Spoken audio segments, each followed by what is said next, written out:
ইন্দ্রজিৎ দাস। বাড়ি কোথায়? বাড়ি কাঁথি, বিলাসপুর। কোথায় যাচ্ছিলেন? হেঁড়িয়া। হেঁড়িয়া। আপনার ব্যাগ থেকে কি উদ্ধার হয়েছে? টাকা। কত টাকা? ওটা জানি না। কে দিয়েছিল? একজন দাদা দিয়েছিল। কে দাদা? এই আমাদের চেনা পরিচয় একটা দাদা। কোথায় নিয়ে যাচ্ছিলেন? হেঁড়িয়াতে। কাকে দিতে?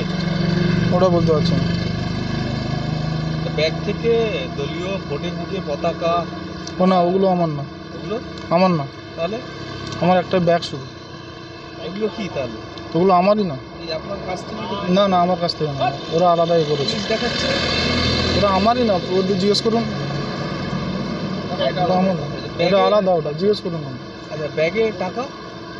ব্যাগে টাকা গেছিলাম একটা জায়গায়। হ্যাঁ, হেঁড়িয়া গেছিলাম। মানে এটা কিসের একজন টাকা? কাছে। মানে নাকা চিনিয়ে ধরা পড়েছে তো ভোটের মুখে। আপনি তো জানেন যে এত টাকা নিয়ে যাওয়া যাবে না এখন, ওটা জানি গাইডলাইন না। আছে। এটা কার টাকা? ওটা বলতে পারছি না, ওটা আমাকে দিয়েছিল, আমি একজনকে দিতে যাচ্ছিলাম। আমরা পুলিশ সূত্রে জানতে পারছি 10,000 করে বান্ডিল করা আছে। ওটা আমি জানতাম না। হ্যাঁ, জানতাম না। কে পাঠিয়েছিল কে? ওটা আমি জানি না, আমাকে একটা দাদা দিয়েছিল। দাদার নাম কি? সফিদা বলে একজন। হ্যাঁ, সফিদা বলে একজন। সফিদা। ফুল নাম বলুন। সফিদা আমি জানি না ওটা। মানে নান্দনিকের সফি? না না, উনি কি করেন? উনি জানি না কি কাজ করে। আপনি কি রাজনৈতিক দলের সদস্য? না না। টাকাটা মূলত কোথায় যাচ্ছিল তাহলে? আপনি ওই আপনি কোথায় নিয়ে যাচ্ছিলেন?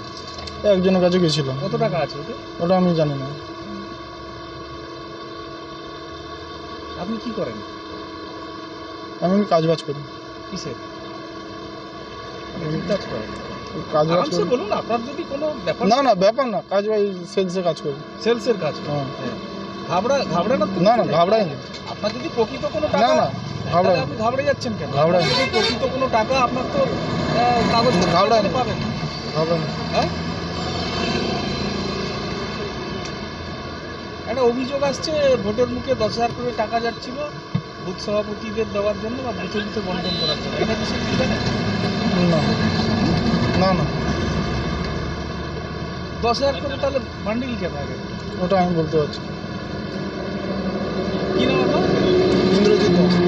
ইন্দ্রজিৎ দাস। বাড়ি? বাড়ি কাঁথি, বিলাসপুর।